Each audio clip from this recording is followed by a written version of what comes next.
अस्सलाम वालेकुम गाइस, मैं हूं अबरार खान और आप देख रहे हैं हमारा यूट्यूब चैनल अपना स्कूल। आज की इस वीडियो में हम बात करेंगे कि एसक्यूएल क्या होता है, इसका यूजेज क्या है, इसके कौन कौन से कंपोनेंट्स हैं और एंड पे हम देखेंगे कि एसक्यूएल को सीखने के बाद हम कौन कौन सी जॉब्स करने के काबिल हो जाएंगे। तो सबसे पहले SQL SQL stands for structured query language.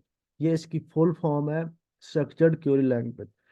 और एसक्यूएल बेसिकली है क्या, अब यहाँ पे मैं आपको बताता चलूँ कि एसक्यूएल बेसिकली एक स्टैंडर्ड लैंग्वेज है जिसको हम कहाँ पे यूज करते हैं, क्यों यूज करते हैं, इसका यूजेज क्या है।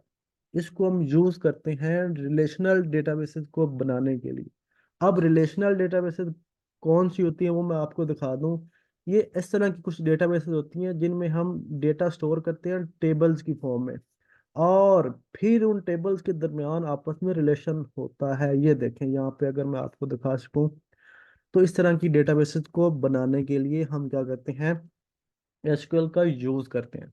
ना सिर्फ हम इसके थ्रू, इस लैंग्वेज के थ्रू डेटाबेसेस को बनाते हैं, बल्कि उन डेटाबेसेस के अंदर कोई चीज़ इंसर्ट करनी है, अपडेट करनी है, कोई डेटा, कोई टेबल, कोई रो, कुछ भी, फिर एंड एंड पे उस डेटा, उस टेबल की बना पे, डेटाबेस के अंदर जो भी हमारा डेटा और टेबल है उनके बना पे कोई रिपोर्ट जनरेट करनी है, कोई कोई चीज़, कोई इंफॉर्मेशन गेट करनी है, तो वो हम आसानी से गेट कर सकते हैं। तो बेसिकली अब ये काम बेसिकली कैसे हो रहा हो। सबसे पहले तो आप अपने कंप्यूटर में एक RDBMS एक सॉफ्टवेयर इंस्टॉल करते हो। लेट्स सपोज अगर मैं मिसाल दूं एसक्यूएल सर्वर की, तो ये यहाँ पे मैंने आपको ओपन करके दिखाया एसक्यूएल सर्वर। और यहाँ पे मैं एक क्वेरी चलाता हूँ, मैं कहता हूँ क्रिएट डेटाबेस अपना स्क्रॉल, और मैं कहता हूँ F5। तो मेरी एक डेटाबेस ये क्रिएट कर देता है यहाँ पे। ये इधर डेटाबेसेस आ रही होती हैं। तो सेम ऐसे ही ये एक लैंग्वेज है बेसिकली हमारी। हम बेसिकली बताते हैं अपने डेटाबेस सर्वर को कि जनाब हमें क्या चाहिए कम्युनिकेट करने के लिए हमारे डेटाबेस सर्वर के साथ। तो ये तो अब एक हो गया यहाँ पे। अब अगर हम चैट जीपीटी से पूछेंगे एसक्यूएल क्या है बेसिकली, तो वो चैट जीपीटी ने हमें क्या जवाब दिया, वो कहता है कि जनाब ये एक स्ट्रक्चर्ड क्वेरी लैंग्वेज है, stands for structured query language is. और ये है कैसे, domain specific programming language design for managing and manipulating relational databases. अब वो भी यही कह रहा है कि भाई ये एक ये स्पेसिफिक प्रोग्रामिंग लैंग्वेज है। अब बेसिकली एक प्रोग्रामिंग लैंग्वेज होती है जैसे C++ है, ये उस तरह से प्रोग्रामिंग लैंग्वेज नहीं है। इसको आप एक तरह से प्रोग्रामिंग लैंग्वेज कह भी लो, बट ये एक स्टैंडर्ड लैंग्वेज है जिसको स्पेसिफिकली डिजाइन किया गया है रिलेशनल डेटाबेसेस को मैनेज और मैनिपुलेट करने के लिए। मैनिपुलेट का मतलब होता है कि इंसर्ट, डिलीट, अपडेट, उसमें कुछ भी करना बनी बनाई डेटाबेस के अंदर। अब इट करती क्या, it provides a standardized way to interact with databases. वही बात के हमारी डेटाबेसेस के साथ इंटरेक्ट करने में ये एक हमें तरीका बताती है। Allowing users to define query, update and manage data. वही बात कि जो जो भी यूजर वो यूज कर रहा होता है, जिसके पास एक्सेस होती है डेटाबेस की, वो क्वेरी के थ्रू उसको अपडेट और मैनेज कर सकता है।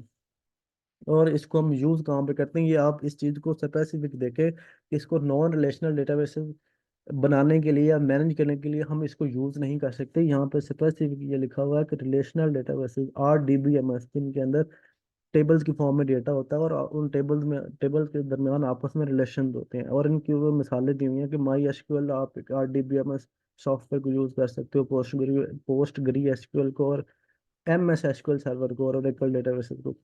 अगर हम इसके बाद बात करेंगे इसके कंपोनेंट्स क्या होते हैं बेसिकली, तो इसके चार कंपोनेंट्स होते हैं। डेटा क्वेरी लैंग्वेज, अब इसके थ्रू हम क्या करते हैं, इस कंपोनेंट के थ्रू मतलब पूरी एक लैंग्वेज को उन्होंने चार पार्ट्स में डिवाइड कर दिया है। पहला पार्ट डेटा क्वेरी लैंग्वेज। तो इसके थ्रू हम क्या करते हैं बेसिकली कि ये क्या चीज़ है, ये पार्ट क्या है, ये बेसिकली है इसको हम use to query the databases for information.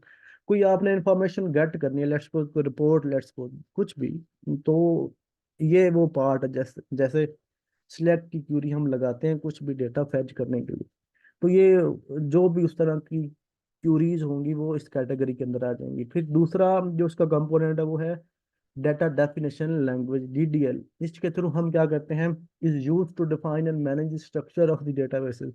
जो डेटाबेस का स्ट्रक्चर है उसको बनाने के लिए और मैनेज करने के लिए इस कंपोनेंट के अंदर जो भी क्यूरीज आती हैं, जैसे क्रिएट टेबल, जब हम टेबल को क्रिएट करते हैं तो इस ये जो क्यूरी है ये डेटा डेफिनेशन लैंग्वेज के अंदर आती है। तो फिर इसके बाद जो तीसरा इसका कंपोनेंट वो है डेटा मैनिपुलेशन लैंग्वेज। अब इस कंपोनेंट के अंदर बेसिकली जो जो क्यूरीज आती हैं वो कौन सी क्यूरीज आती हैं कि डेटा के अंदर कुछ अपडेट करना है, कुछ इंसर्ट करना है, कुछ चेंजेस करनी है, डिलीट रिकॉर्ड करने हैं। तो ये इस कंपोनेंट के अंदर उस तरह की चीजें आ जाती हैं। फिर इसके अंदर जो चौथा कंपोनेंट हमारा और आखिरी कंपोनेंट है डेटा कंट्रोल लैंग्वेज। इसके थ्रू हम क्या करते हैं कि हम डेटाबेसेस की जो एक्सेस है, परमिशन है, वो हम यूजर्स को, डिफरेंट यूजर्स को देते हैं। ये तो हो गया इसके कंपोनेंट्स। फिर अब हमने चैट जीपीटी से पूछा कि भाई इसकी हमें जॉब्स बताओ, ये चाहे एसक्यूएल लैंग्वेज को सीखने के बाद हम कौन कौन सी जॉब्स कर सकते हैं, उनको अप्लाई कर सकते हैं, या इसका यूजेज कहाँ कहाँ पे हो रहा है। सबसे पहले उसने बताया कि जनाब आप डेटाबेस एडमिनिस्ट्रेटर बन सकते हो। अब ये एक ऐसी जिम्मेदारी है जिसके अंदर आप क्या कर सकते हो कि डेटाबेसेस को डिजाइन करते हो, इम्प्लीमेंटिंग एंड मेंटेनिंग, एक डेटाबेस को डिजाइन करना, फिर बनी बने डेटाबेस को मेंटेन करना, उसकी परफॉर्मेंस को बेहतर करना। ये सारा का पूरी एक जॉब है, कंप्लीट जॉब है डेटाबेस एडमिनिस्ट्रेटर, और उसकी बड़ी वैल्यू होती है मार्केट के अंदर।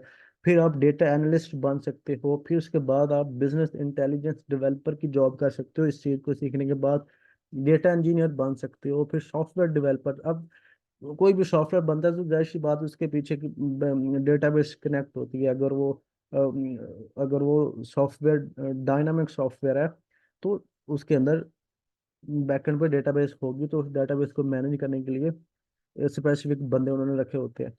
फिर डेटा साइंटिस्ट बन सकते हो, ये बनने के लिए आपको ये एसक्यूएल को सीखना बहुत जरूरी हो जाता है। फिर आईटी कंसल्टेंट आप बन सकते हो, सिस्टम एनालिस्ट की जॉब कर सकते हो, क्वालिटी एश्योरेंस एनालिस्ट की भी जॉब, उसके अंदर भी ये एसक्यूएल का यूज आता है। फिर टेक्निकल सपोर्ट एनालिस्ट बन सकते हो। तो ये सारी जॉब्स हैं जिनको करने के लिए या जिनके अंदर एसक्यूएल का पूरा एक रोल है। सो यहाँ तक अगर किसी का कोई क्वेश्चन है तो कमेंट कमेंट बॉक्स में लाजमी पूछें। आज के लिए इतना ही, मुझे इजाज़त दें। अल्लाह हाफिज।